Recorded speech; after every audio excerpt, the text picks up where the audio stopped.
I will call to order the Finance and Business Development Committee meeting today, and I will ask that we have roll call. Okay, Trustee Rose. Present. Trustee Gianoli. Here. Trustee Carasali. Here. And Trustee Jay. Present and accounted for. Okay, it looks like we have a quorum. Do we have any public comments? No, we have no public comment. Okay. Next up, item 3 is approval of the minutes. Does anybody have any questions, changes on the minutes? Richard J. moved to approve the minutes as presented. Is there a second? Second. Thank you. Moved and seconded. Is there anyone opposed? All in favor? Aye. Aye. Did that backwards. Okay, now we'll go on to item 4, items for review and recommendation to the board. Item 4.1, board memo 2101-05, approve extension of professional services agreement with Crowe LLP to perform audit services for 2 years in the amount of $114,400. And we have Ms. Leah Williams here today to give us a presentation.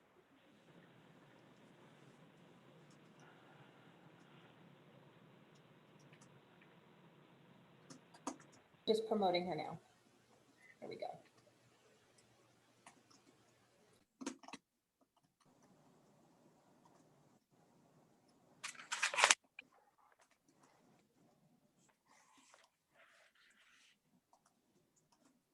Good morning. Can you hear me? Yes, welcome, Leah. Okay.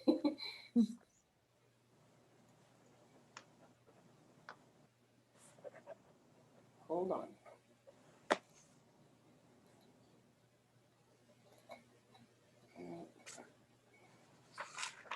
I am not sure how to share my screen.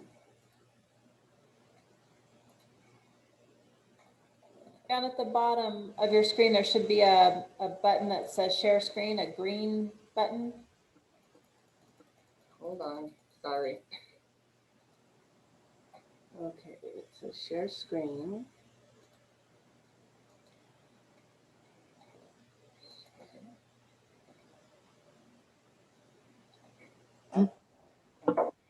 Well, chickadee.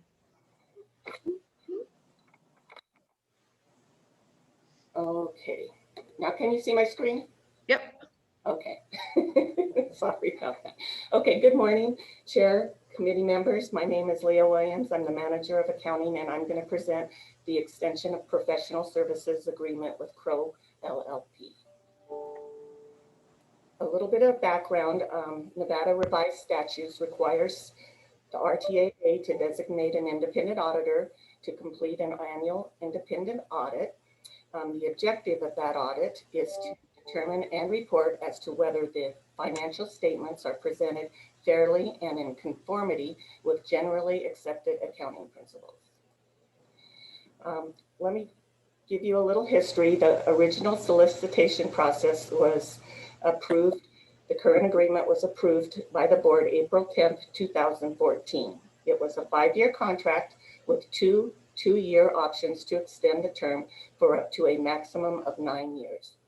The first option was approved January 19th, 2019, and this is the second option, and it will cover the fiscal year ends of 2021 and 2022. I'd also like to note that an RFP will be issued after the fiscal year end audit of 2021-22. So we will be going out to bid for a new contract after that. The scope of services and terms. Crowe LLP will provide the audit and audit of the comprehensive annual financial report and certain supporting schedules contained in that report. They will express an opinion on the fair presentation of the financial statements in conformity with generally accepted accounting principles. They'll also prepare the Federal Financial Assistant Audit Reports as required by OMB Circular A-133. A little bit about the company and their background. Crowe LLP was founded in 1942 in South Bend, Indiana.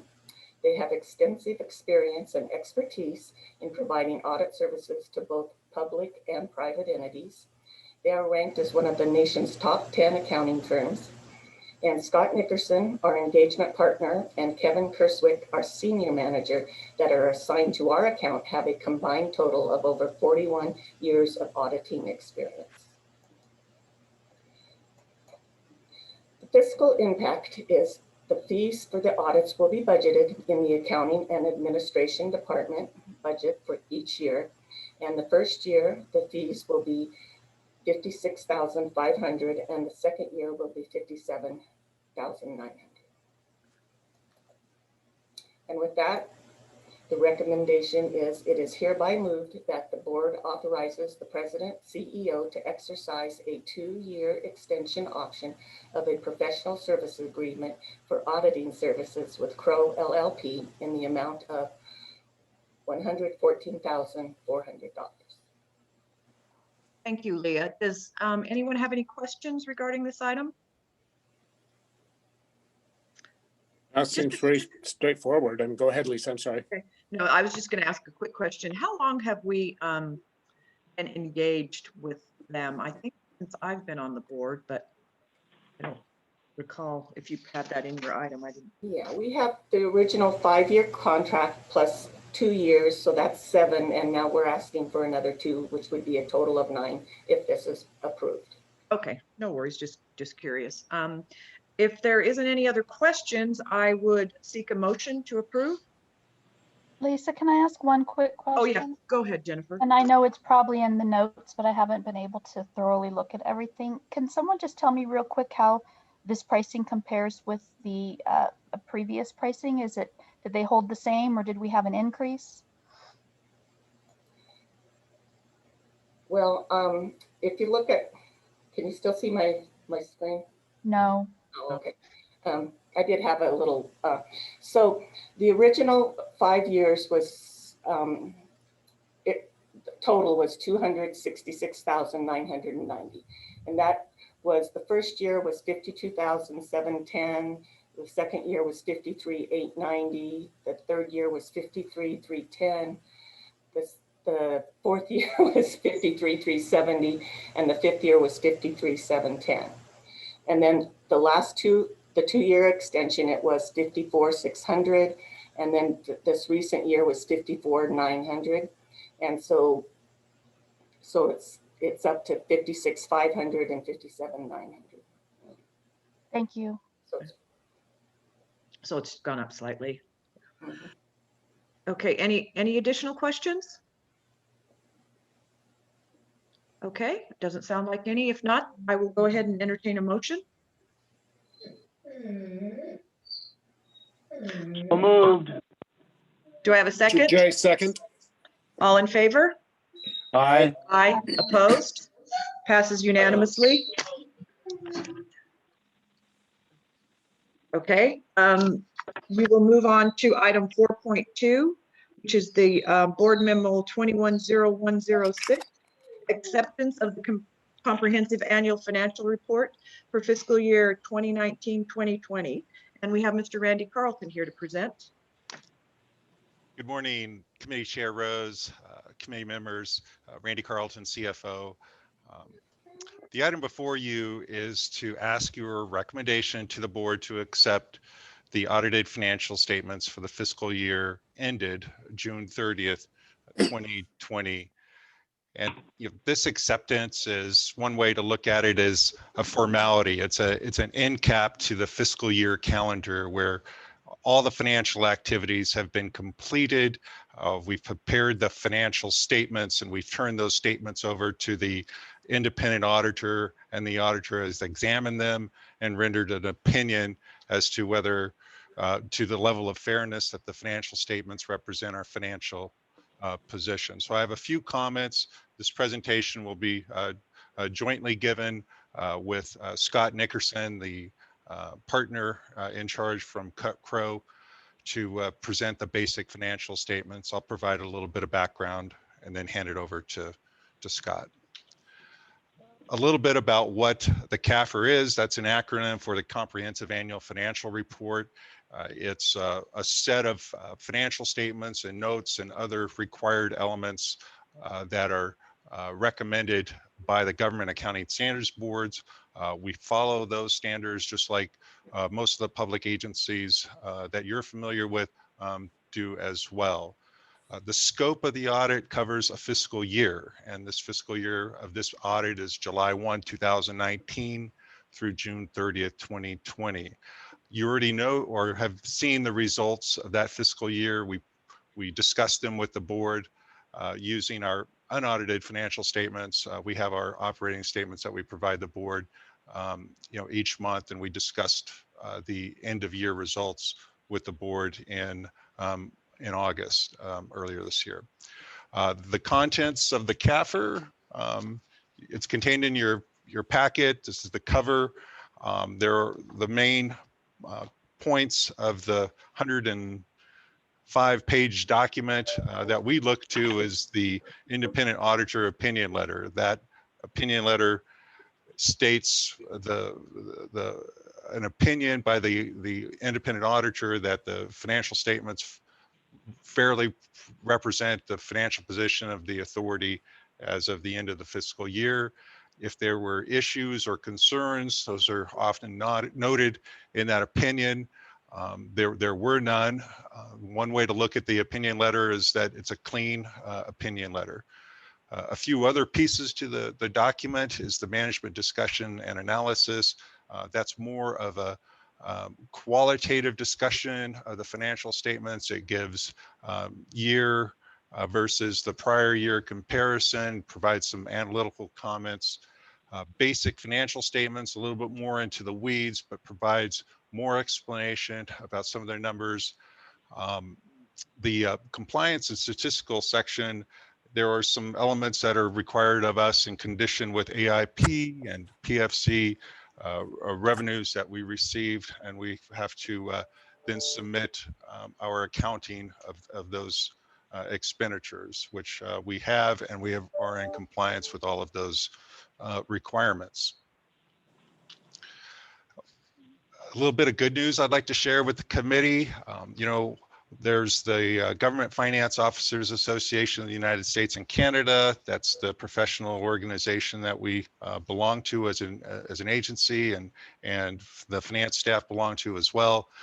They establish a certification program where we submit our CAFR to a review board, and that review board then compares our statement to all the required elements of GASB, and then they will present us with an award. I'd like to share that news now with the committee.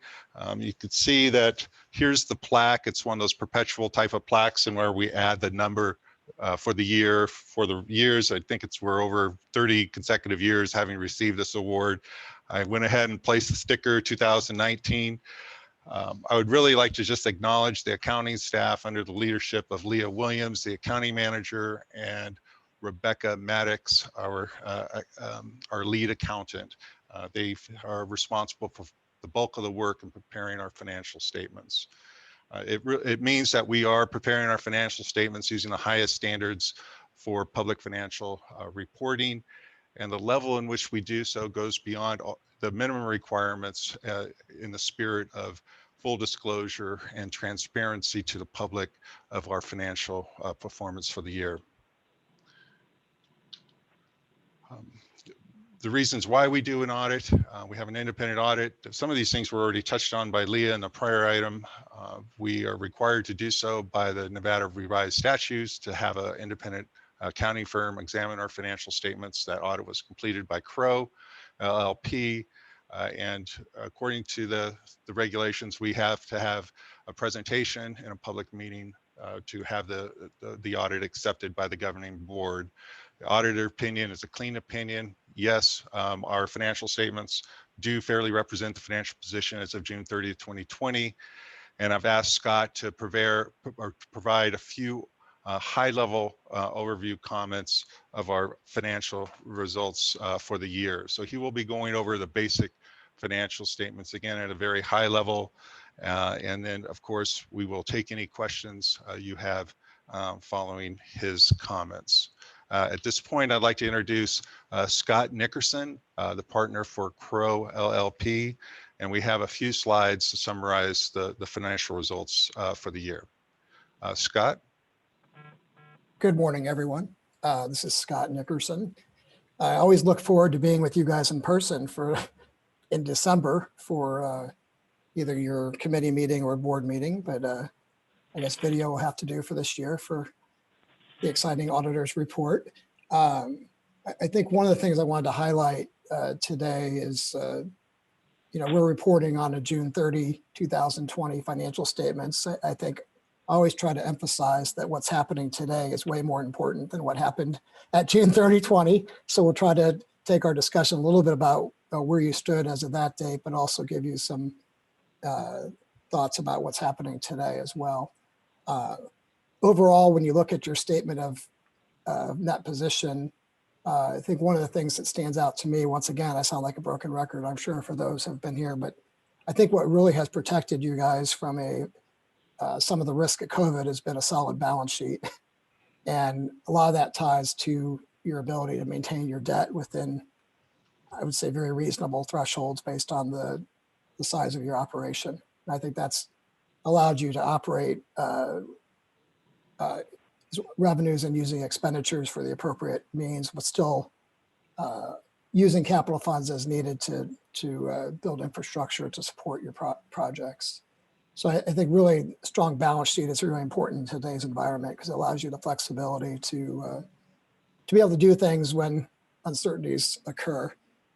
Doing a little bit of reading from the FAA, about what the forecast looks for the next 20 years. And although they state, I'll call it inflationary growth in operations, of 2 to 2.5% every year, they also point out probably about 100 times in their forecast, they don't know the impact of COVID on the actual activities. So there's always a grain of salt that goes with that. But I think the current predictions are saying that well into 21 before we get into any kind of normalcy as it relates to airport operations. Looking at the balance sheet, your cash position, obviously you have significant cash flow available to you on a day-to-day basis. It has decreased slightly from the prior year. I think that's something that should be expected, I think, based on the current year operations. Cash and investments totaled about $60 million of the $69 million of current assets. You also had restricted assets that are essentially restricted for purposes such as passenger facility charge projects, your revenue bond operations and maintenance funds, as well as debt service funds. So those are some of the restricted type assets that are used for specific purposes. When we look at net position overall, there's 3 categories of net position. There's the net investment in capital assets, which represents all of your capital assets less the related debt. You have a restricted net position, which aligns very closely with the restricted assets I just mentioned, and then unrestricted. Unrestricted is a number that we really focus on in looking at whether you had a significant improvement or decline in your normal operations. This year, there's a $1.7 million increase in that unrestricted net position, which I think gives you an idea that you're able to create new resources to invest in the future. Overall, your net position increased by about $10 million, primarily driven by capital asset additions. As you can see, the big change there, 12.7 million. And those capital asset additions do have funding, through your AIP program that we'll see on the revenue side here in a moment. But that's a brief highlight on the balance sheet. From an operating revenue standpoint, you'll see some things that stand out. You'll see that the larger negative changes related to concession revenues and parking are primarily driven by the decrease in passenger traffic within your facilities. So you can see declines there of 13.6% and 21.9% for those items. What's nice, though, is that many of your revenue streams were able to increase or be stable either through guarantee agreements, being a primary driver for being able to maintain the landing fees, terminal fees, et cetera. But with the pandemic beginning in, I believe that's March of 20, obviously that has created some declines in plane passengers, which you can see that 22.9% decline. You were able to keep the revenue decreases below that, which I think shows a little promise as far as not having a one-to-one, specific one-to-one match on the revenues. I think another interesting thing about the organization is the CARES Act funding you had, which I think was about almost $31 million. You only expended about $500,000 during the fiscal year, which many of the other airports that we looked at have utilized a lot more of that funding in that fiscal year period. I think the benefit is it gives you a chance to plan out into the future and how you use those funds in fiscal year 21 and beyond, which I think gives you a little more flexibility than some other airports may have had as far as utilizing funds on a more immediate basis during the fiscal year 20. And overall operating revenues, although on a year-to-year basis, they decreased by 1.8 million, they did finish 10% below what you had budgeted, and primarily driven by the revenue declines from the pandemic. So it gives you a little background on how it compares to budget, which I think is sometimes more relevant than the year-over-year revenue analysis. If you go to the next page. From an operating expense standpoint, you can see that overall there was an increase in operating expenses for the year. And when you compare that to budget, though, you actually finished under budget. So you had actually had budgeted for more expenses than what you actually incurred, a difference of 3.8% under budget for your operating expenses.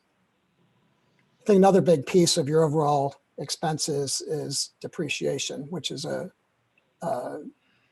very large reflection of your investment in capital assets in a year. Those are outside of your operating expenses, but still a major expense that impacts your bottom line as far as revenue expense and net income, because you have to be able to gain revenues to support those activities. Overall, though, they're not a significant change. I would have expected there to be some more larger expense differences, and typically other entities we've been looking at, they've tended to have expenses that exceeded budget. So I think there's some opportunities there, or things that you did, as far as cost-cutting measures, hiring freezes, things that unfortunately are reactionary, because you go into a budget, you don't necessarily know that you're going to have a pandemic hitting, but at the same time you're able to react and to control the things that you could control as related to how you incur your expenses. And go to the next slide. In addition to the operating revenues and then operating expenses, you also have significant funding that comes in the form of non-operating revenues. Primary drivers there are passenger facility charges and customer facility charges that make up about 75% of those revenue streams. Overall, as I mentioned, the CARES Act provided about $600,000, $617,000, which in the scheme of things is really small compared to your overall revenues, and having that $30 million available for the future will be very significant. PFCs and CFCs are obviously impacted by the reduced number of employments, but still provide valuable resources for operating your facilities. And then lastly, reduced fuel sales directly correlated with reduced flight operations.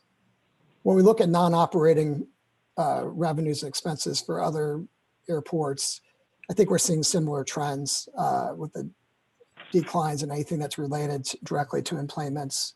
Overall, nothing else significant that I haven't identified already.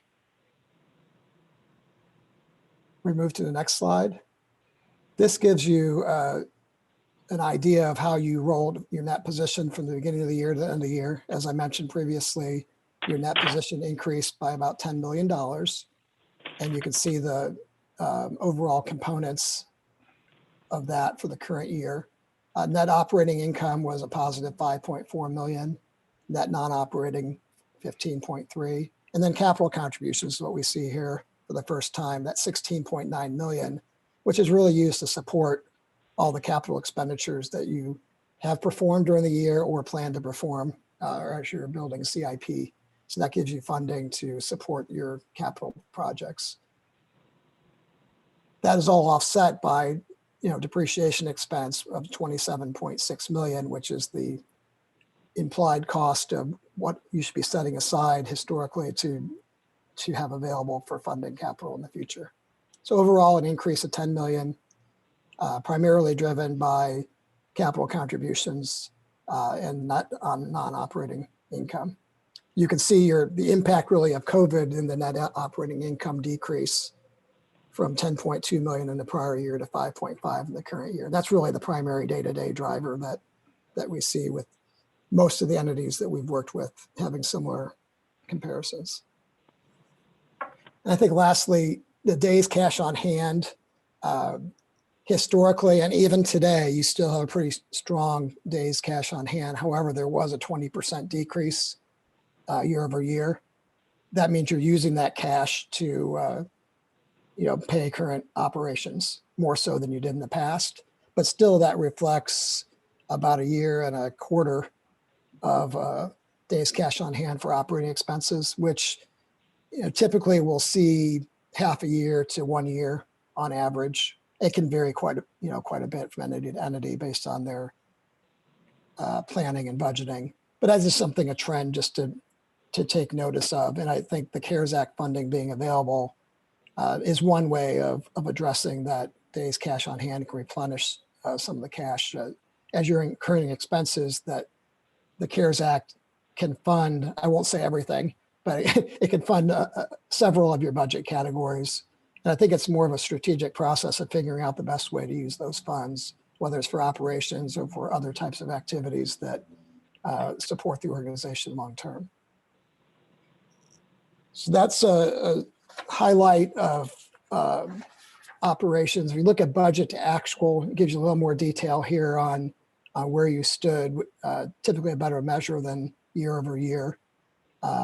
We can see that decrease of the revenues of 5.4 million, which contributes to the use of cash because you still had expenses that you were incurring year over year.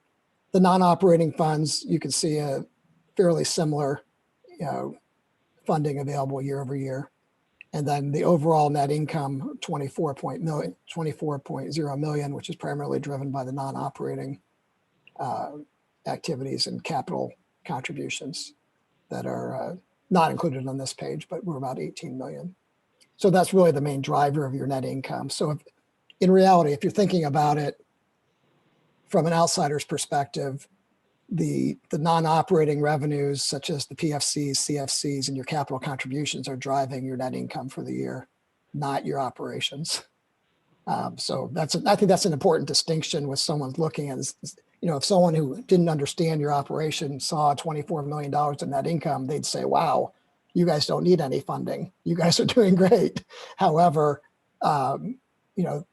the PFCs, CFCs are dedicated primarily to other projects, and your capital money is specifically for capital projects. So I think that's just a message if you think about it from an outsider's perspective, how they might interpret your financial statements.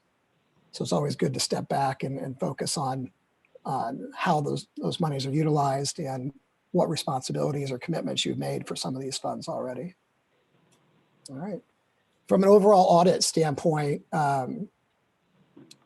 we did issue an unmodified or clean opinion on the financial statements as well as on your PFC, passenger facility charges compliance, and your single audit compliance. So you actually get 3 opinions, 3 for the price of 1. As Randy indicated, there were no significant deficiencies or material weaknesses in reporting, which I think should be expected but never taken for granted. And then also there were no disagreements or significant issues that were discussed. I think a primary discussion point we had was how management was using the CARES Act money to make sure it was compliant, and also how the CARES Act money, how that revenue recognition impacts your settlement that you have with the airlines. And so we had some good discussion on that and provided some feedback to Randy and his team on how to approach that from a technical standpoint. Obviously, final judgment is on your management team, but able to provide a good feedback on the pros and cons of what they were thinking about and how they're using that money, both in the current year and how they might use it in future years as well. Because the airline or airport business is a little unique because you got this balancing act of, settling on an equal basis with airlines. So you have different revenue and expense categories you're matching up. So sometimes it's difficult to utilize the CARES Act funding without influencing some of the key performance indicators or some of the incentives that you might be, I'm using incentives with a small I, ways of retaining the airlines and keeping the airlines and services available to your community. So that's all I had related to the audit. Happy to answer any questions you might have. Anyone Thank you. have any- I have a quick question. Just ahead. to make sure I heard it clear. Our CARES Act money, we'd spend about half, but that's based on June 30th, correct? We spent about $500,000, about 600,000 out of 31 million as of Nice. June 30th. Yes, As of June. So since then, obviously, we've spent more, but your whole report is based on as of June 30th. correct. I think I was, Jay, I think when I was, or Jay, I was thinking about in comparison to other airports, I've seen much more significant use of the CARES Act even Right. by June 30th. So I was making that observation. Yeah, I no, think no, no, that- I'm fine. I yes. just wanted to make sure I heard it No, correctly. no problem. No You know, problem. but thank you. Good report. I really appreciate it. It sounds like we're doing pretty, through the leadership of Randy and his staff and everybody else, sounds like we're doing a pretty good job. Yes, I have appreciated that management's taken clear responsibility for their financial reporting and the preparation of the comprehensive annual financial report. I also encourage you to read their MD&A or the management discussion analysis. I think it's a good tool if you're doing an elevator speech with someone or talking to people about what's happening with the organization, and also refer people who might be wanting to learn more about the airport to read the MD&A as well, because I think management's done a really good job with that, as well as the transmittal letter that's done by, by the CEO or president of the organization. Really gives a good insight as to what's happening both today as well as what was happening during the year. Good point. Thank you. I appreciate it. Is there, This is Nat. I have a question for Randy. go ahead, Randy? Nat. Yes. Is there any reason why we should not accept the annual financial statement?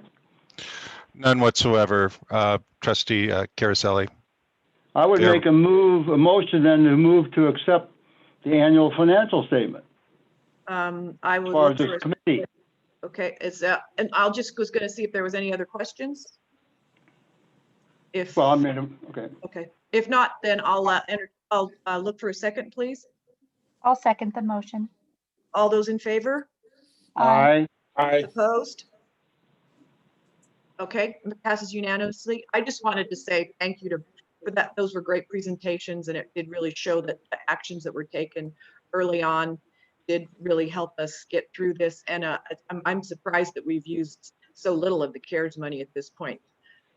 So that bodes for some stability going forward too. So I appreciate the presentations. Thank you both. And if that's all we have, we'll move on to the next item. Anything else, Randy? Are you good? Thank you very much. Okay, Thank thank you you. all. Thank you. Okay, so then we will move on to, we have no items for discussion and possible action. Then we have member comments, questions, requests for future agenda items. Does anyone have anything? I hear On no my one. end. Okay, so we don't have anything on item 6. Item 7, monthly administrative reports provided. Anyone have any questions they want to ask on any of those reports? Okay. I don't hear any questions on those. Looking to see if we have any public comment. We have no public comment. Okay, thank you. I guess we are already at adjournment. Thank you, everyone. That was a fairly quick meeting. If there's Thank you. nothing else, we will adjourn. Lisa, Great thank you. work. Thank you very much. Stay safe, work. everybody. Thank you. Thank you, Madam Vice Chair. Thank you. Till we meet You're welcome, again. Jennifer.